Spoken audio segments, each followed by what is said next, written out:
نعرہ تکبیر، نعرہ تکبیر، نعرہ رسالت، نعرہ حیدری، نعرہ حیدری، لبیک یا رسول اللہ، لبیک لبیک لبیک۔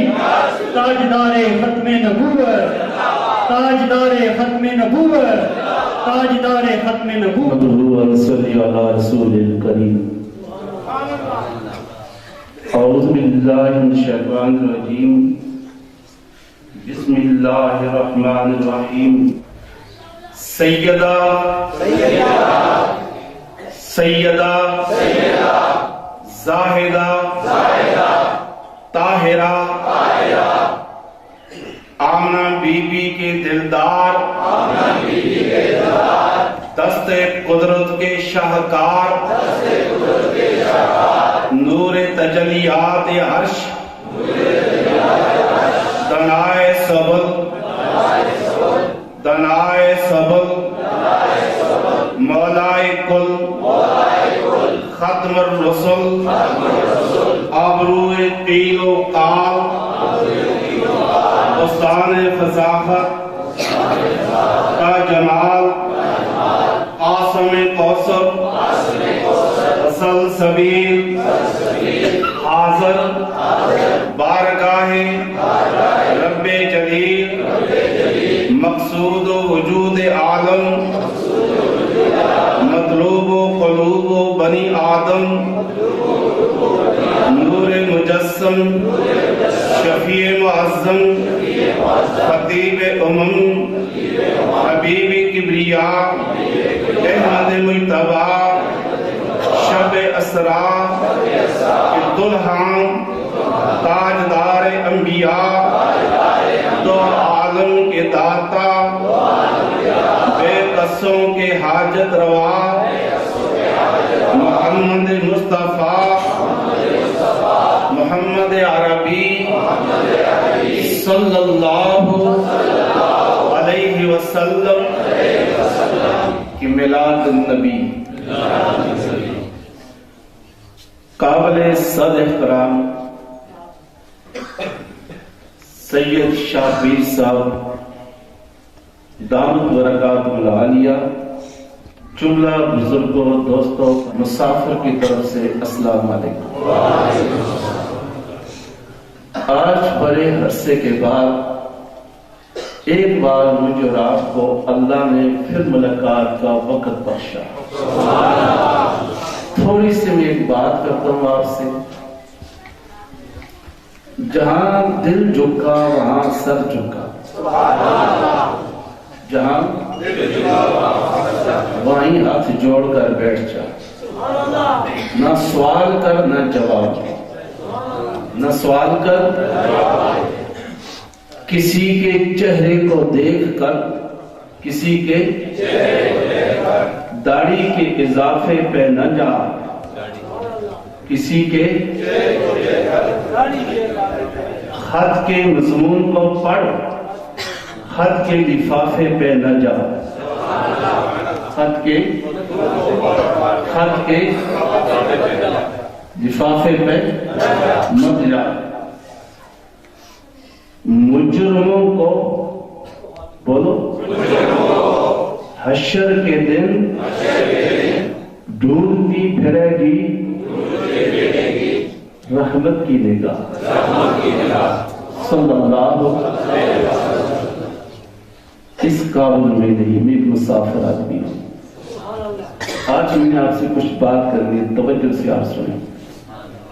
زندگی کا کوئی بسا نہیں، اتنی بڑی جگیر نے تجھے کیا دیا، اتنی تیرے حصے میں تو 2 گز قبر ہی رہی، 2 گز، اتنی تجھے تیرے حصے میں۔ تاجدار ختم نبوت، تاجدار ختم نبوت، تاجدار ختم نبوت، تاجدار ختم نبوت، تاجدار ختم نبوت، تاجدار ختم نبوت، تاجدار ختم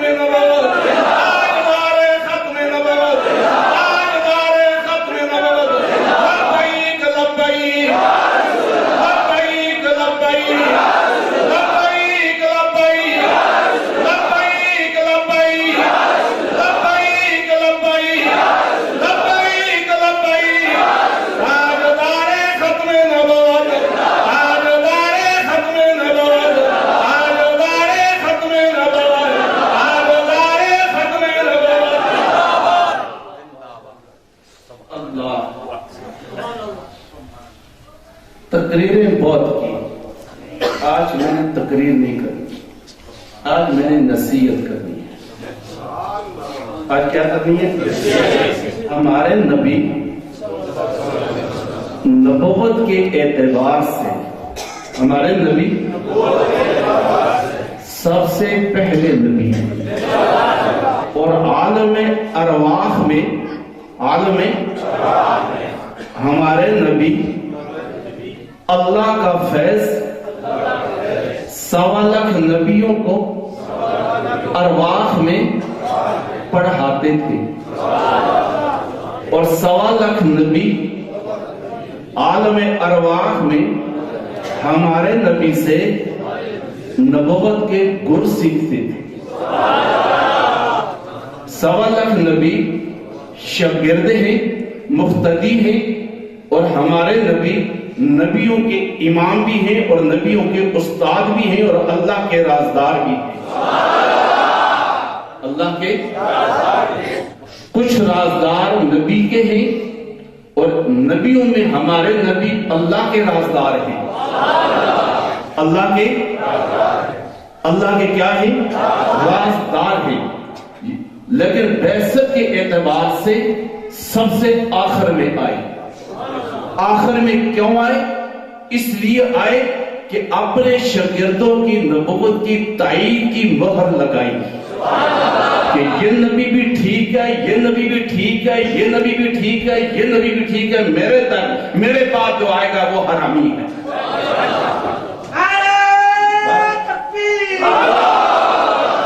ایسے مجمع بیٹھا ہوا تھا، ایسے مجمع کے اندر صحابہ کرام تشریف فرما تھے۔ کون تھے؟ مجھے بولتے جاؤ، کون تھے؟ مجمع کے اندر صحابہ کرام تشریف فرما تھے، اور بڑے بڑے جلیل القدر صحابہ کرام مجلس کے اندر موجود تھے۔ محفل پاک میں عبد الرحمن ابن عوف بھی تھے، اور تخت کے اوپر سیدنا ام المؤمنین بی بی عائشہ الصدیقہ رضی اللہ تعالیٰ عنہا بیٹھی ہوئی تھی، اونچی جگہ۔ کہاں بیٹھی ہوئی تھی؟ کون بیٹھی ہوئی تھی؟ حضور کی بیوی اور ہماری ماں ایسے بیٹھی ہوئی ہے۔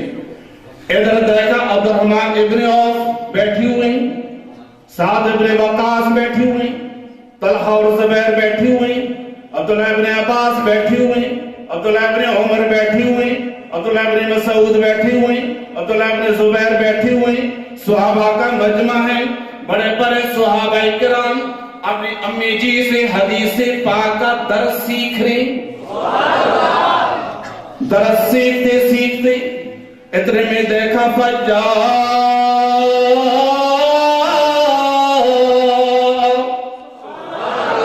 ایسے دیکھا تو حسان ابن ثابت تشریف لے آئے۔ کون؟ ابن ام المؤمنین بی بی عائشہ الصدیقہ رضی اللہ تعالی عنہا نے اپنے غلام سے کہا کہ اندر میرے گھر سے گدیلا لاؤ۔ کیا لاؤ؟ اب گدیلا لایا، ایسے رکھا، بند کرو، کہا حسان اس گدیلے پہ بیٹھ۔ کیا کہا؟ کس سے کہا؟ جبکہ محفل میں بشری صحابہ بیٹھے، بڑے بڑے صحابہ بیٹھے، حسان کو کہا گدیلے پر بیٹھ۔ حسان گدیلے پر بیٹھے، اعتراض ہوا کہ امی ہم بھی تو صحابہ ہیں، نیچے بیٹھے ہیں، اور حسان کے لیے گدیلا ہے۔ حسان کے لیے کیا ہے؟ بات سمجھ نہیں آئی ہے؟ حسان کے لیے کیا ہے؟ اب جواب سنیں، کیا؟ کس کا؟ ام المومنین جواب سنیں، کہا حسان کو گدا اس لیے دیا ہے، گدے پر اس لیے بٹھایا ہے کہ یہ نبی محمد کے دشمنوں کو محمد کی طرف سے جواب دیتے۔ نبی محمد کے نبی کی جواب دیتے ہیں اور ایسا جواب دیتے ہیں کہ ان کا جواب سن کر محمد مصطفیٰ کا دل ٹھنڈا ہوتا اور اس کو گدھے پر بٹھا کر میں اپنا دل ٹھنڈا کرتی ہوں. یہ ہوا کیا؟ ایمان. کیا ہوا؟ یہ تاجدار ختم نبوت